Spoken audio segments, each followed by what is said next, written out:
పవన్ కళ్యాణ్ గారు షిప్ ఎక్కటాకి షిప్లోకి వెళ్ళాలంటే ఇద్దరు పర్మిషన్ కావాలి. ఒకళ్ళు కస్టమ్స్, రెండు పోర్ట్ అథారిటీ. పోర్ట్ అథారిటీ అంటే ఎవరు? State government.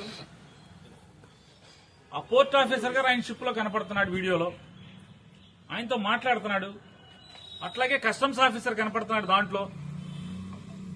ఉప ముఖ్యమంత్రి గారి షిప్ లో, ఆ పడవలో ఆయన బోటు చుట్టూ, షిప్ చుట్టూ రౌండ్ వేసిన, ప్రదక్షిణ చేసినటువంటి ఆ బోట్ లో వారితో పాటు కస్టమ్స్ అధికారి ఉన్నారు, పోర్ట్ అధికారి ఉన్నారు, కాకినాడ పోర్ట్ అధికారి.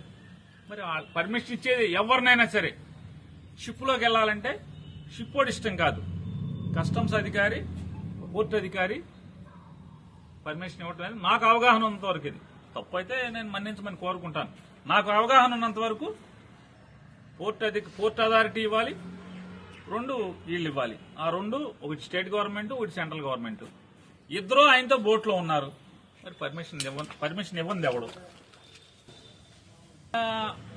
నాకు సందేహం, వాళ్ళిద్దరూ ఉండి కూడా ఈయనకి పర్మిషన్ ఇవ్వలేదా? ఆయనతో పాటు ఉన్నారు కదా, మరి కలెక్టర్కి ఎందుకు ఇచ్చారు ముందు రోజు? అదే అధికారులు ఇద్దరు కూడా, పోర్ట్ అధికారి గాని లేదా కస్టమ్స్ వాళ్ళు గాని కలెక్టర్ని షిప్ లోకి అలౌ చేశారు, ఈయన ఎందుకు అలౌ చేయరు? అంటే అయితే పవన్ కళ్యాణ్ గారిని చంద్రబాబు నాయుడు షిప్ లోకి ఎక్కనివ్వద్దన్నా చెప్పు ఉండాలి, లేదా పవన్ కళ్యాణ్ గారు అబద్దమన్నా ఆడుతూ ఉండాలి. ఎందుకంటే పోర్ట్ అధికారి, కస్టమ్స్ అధికారి ఇద్దరు కూడా ఆయనతో పాటు పడవలో ఉన్నారు. రెండోది, నేను పవన్ కళ్యాణ్ గారిని కూడా ఇంకోటి అడుగుతున్నాను.